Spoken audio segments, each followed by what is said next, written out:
Hello and welcome to FPL Mate, your best mate for fantasy Premier League content for the 2020-21 season. My name is Dan, and today we're doing something a little bit different because, as you know, the big question on probably most of our minds when it comes to FPL right now is what we should do with Mo Salah.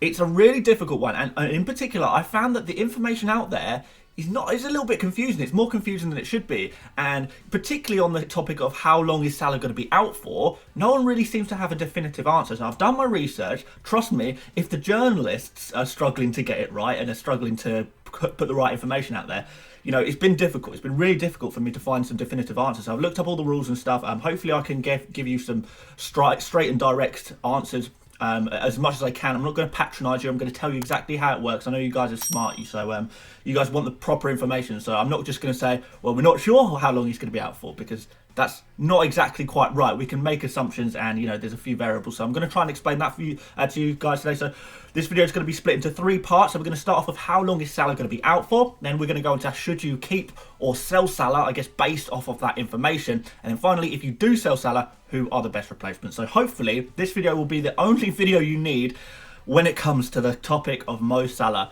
in your FPL teams. I'm hoping so anyway, but let's find out. So anyway, before we start on the video, today's video is sponsored by Manscape.com. Obviously, some of you will know I love this company and their product, but for those of you who don't know what Manscaped is, well, let me try and put it this way. The amount of love and care we give to our FPL teams, why not give the same love to our manly areas? So Manscaped make male grooming, razors and other products designed specifically for your balls right up to your nostrils. They're super high quality, and let me tell you, my fiance certainly approves that I'm using their products. If you think you've got it covered, it could also make a great Christmas gift maybe for your favourite man. You can get 20% off and free shipping on anything you like from their store using the code FPLMate. Obviously that's a huge saving, so head to manscaped.com, and if you see anything you like, feel free to use my code for a discount. It really helps to support the channel, so we all win. So speaking of winning, let's get back to the topic of winning in FPL. So let's start off with how long will Salah be out for, and I've made this graphic for us to try and help us, I guess, understand the situation. Like I said, it is kind of a little bit complicated. There are variables, but I'm going to try and give you exactly how the situation is going to work, and hopefully this is meaningful for you guys. But of course, if you have any questions, do let me know in the comments. So his first positive test, Mo Salah's first positive test, this was on Friday the 13th of November, which is marked in red here. And from this day, he has to self-isolate and will remain in Egypt for 10 days, which takes us to Monday the 23rd of November. So this means he's 100% going to miss the game.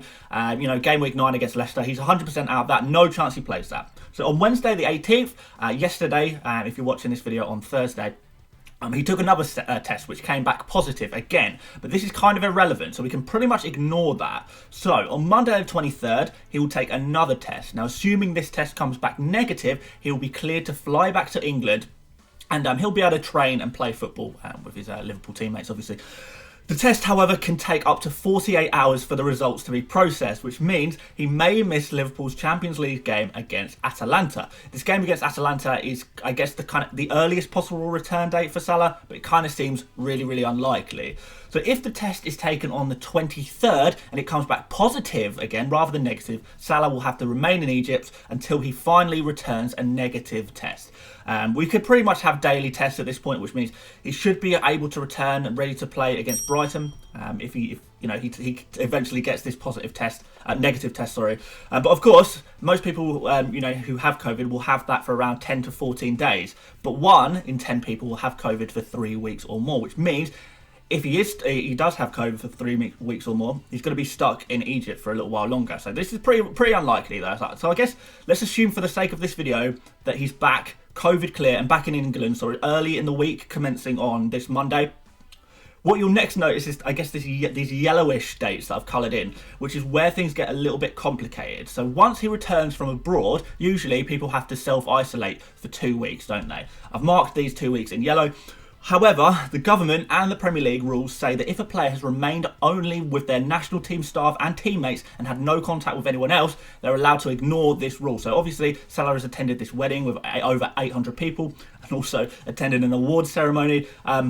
But I believe so long as he can prove that he hasn't had any contact with any other people outside of the Egypt team and staff since his positive test on Friday the 13th, he could be fine. But Not exactly sure. It's kind of up to the ruling, and there'll be a panel of people who decide whether he has to observe this rule of isolating for 2 weeks or not. So it's really a case of, has Salah had contact with anyone outside the Egypt football setup and medical professionals, obviously, since the 13th? If he hasn't, he could be back for game week 10. If he has, he won't be back in action all the way until game week 12, which means 3 game weeks missed. Of course, this becomes even more complicated if you consider that he may only be back in training for, maybe 1 or 2 days, before game week 10. Will Liverpool even want to play him in game week 10 against Leicester? Not against Leicester, against who they play at Brighton, if that's the case. And if he does play, will he be at his best, having been off his feet for so long? The game after that is Wolves, which is kind of a tough one. So really, is Salah even a good FPL option at all until game week 12 against Fulham? And that leaves us with the question, should we keep or sell Salah? So if you're thinking of keeping Salah, I think the best way to do this is to just look at the pros and cons. So the pros of keeping Salah are he may only miss 1 game week. Salah will become, a little more of a differential, I guess. You get to hold any value you have tied up in Salah, though honestly with his price plummeting at the moment, I don't think this really matters. But you can also use your transfers elsewhere, which is an advantage. The cons of keeping Salah, however, are at minimum you have to find cover in your starting 11 for game week 9, which is kind of difficult if you've got a weak bench or you've got other injury problems. If you want to bring Salah back in at any point, moving him out and back in again, it's going to cost you 2 transfers, which you could use on other areas of your team. So that's kind of a pro of keeping Salah. You save yourself 2 transfers, so that's kind of a difficult one. But you might have to take a -4 hit, depending on how many spare transfers you have, if any. You're taking a risk, basically, if you keep Salah, and basically betting on Salah's test coming back negative on Monday.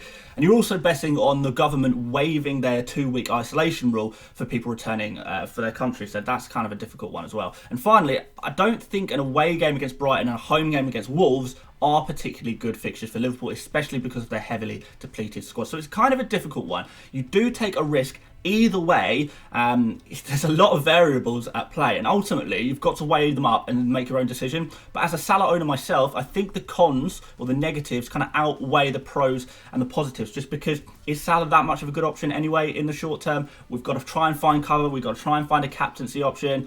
It really is quite a big damaging effect on your team to keep a player worth that much on your bench for 1 game week. I don't know, I'm not fully convinced. But yeah, I think personally I'm going to sell Salah and I'm going to bring in a replacement. This is my personal recommendation, but like I say, you've got to make your own decision here. So let's kind of conclude this video by looking at some potential Salah replacements. And if you like the look of them and you think, oh, actually, that could work pretty well, then maybe that's telling you that you should sell Salah. But if you're looking at these options that I'm about to tell you and you're thinking, I don't really see why I would do that, I don't really want those players that much, then perhaps, yeah, fine, keep Salah. But we'll start off with Sadio Mane. I think that's the sensible place to start because, it's a bit of a like-for-like switch. Because Mane and Salah are so interchangeable, you may even opt to keep Mane in the long haul and ignore Salah going forward.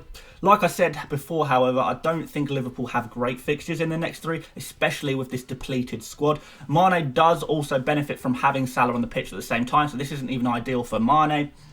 Really, you could just kind of ignore Liverpool until they play Fulham in game week 12, which is kind of the way I'm thinking. So Bruno Fernandes next. I think he will be a popular pick just because a lot of people want to captain him against West Brom in game week 9. Bruno is the type of player who will be able to score and score high FPL points even if he or his team aren't doing so well, which is a huge advantage. However, I've said this before, but I'm really not convinced by United's next 4 fixtures. So West Brom are playing very defensively against the big teams, and Man United are a team that struggle to break teams down. Man United obviously often rely on counter-attacks.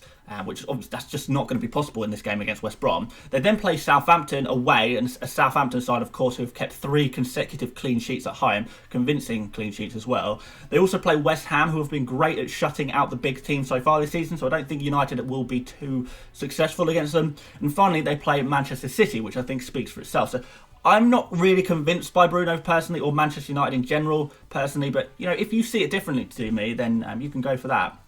Kevin De Bruyne is next. I guess you could also say Kevin De Bruyne or Sterling. They both have fantastic run of fixtures coming up.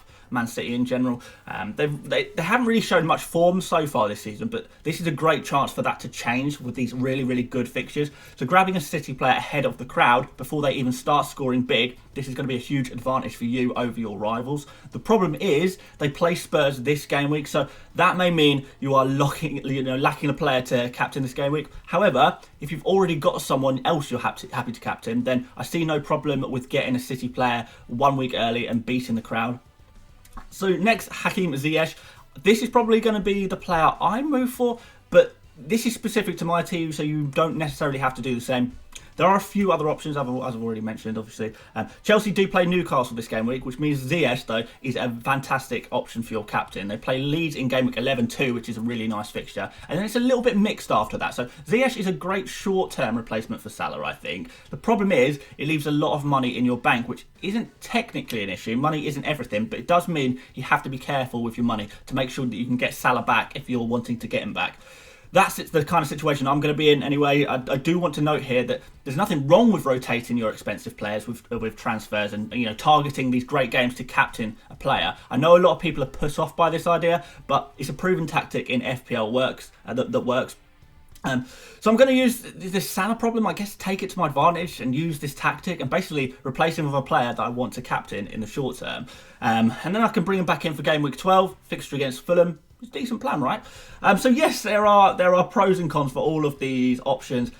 Those are the four I would be looking at personally. If you've got any other suggestions, though, do let me know in the comments. I'll be interested to hear what you have to say. But those are the four ones that I would be looking at the most. But yeah, that's the basic situation, guys. I'm sure this wasn't as clear as you want it to be. I'm sure you wanted me to say this is the specific day that Salah is going to be back.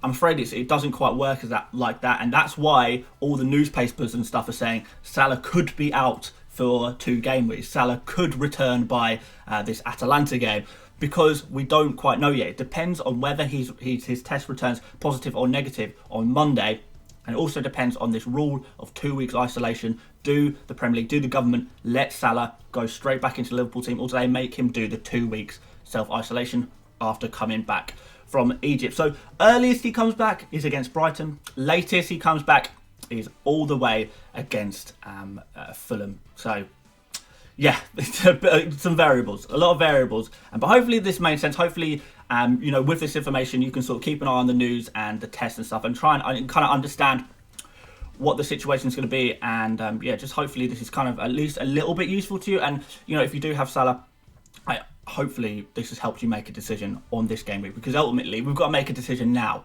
really. There's no point holding him now and then deciding to transfer him out after this game week. That would just kind of be silly at that point. So you've got to make a decision today, tomorrow, Saturday morning. You've got to do it now. So yes, there you go. Like I said, this video took a lot of research. I know it's not a perfect answer, but this took a lot of research to even get to this answer. So if you did appreciate the work that's gone into this video, please do give it a like. I'd really appreciate that, and it really helps the video out as well and helps my channel out. If you're new around here, please do subscribe if you haven't done already. And like I said, sponsored by Manscape today. So if you do want to have a look at their razors and some of their other products, they've got like ointments and aftershaves and stuff like that. Check out manscape.com and use FPLmate at checkout. 20% off and free shipping. So real discount there, real discount for you guys. And aside from that, thank you so much for watching. I will see you tomorrow, guys, for a captains video. Follow me on Twitter, Instagram, Patreon, join my mini league. All links in the description. You know the drill. But yeah, I'll see you tomorrow for that captains video. And until then, I'll see you later, mates. Bye-bye.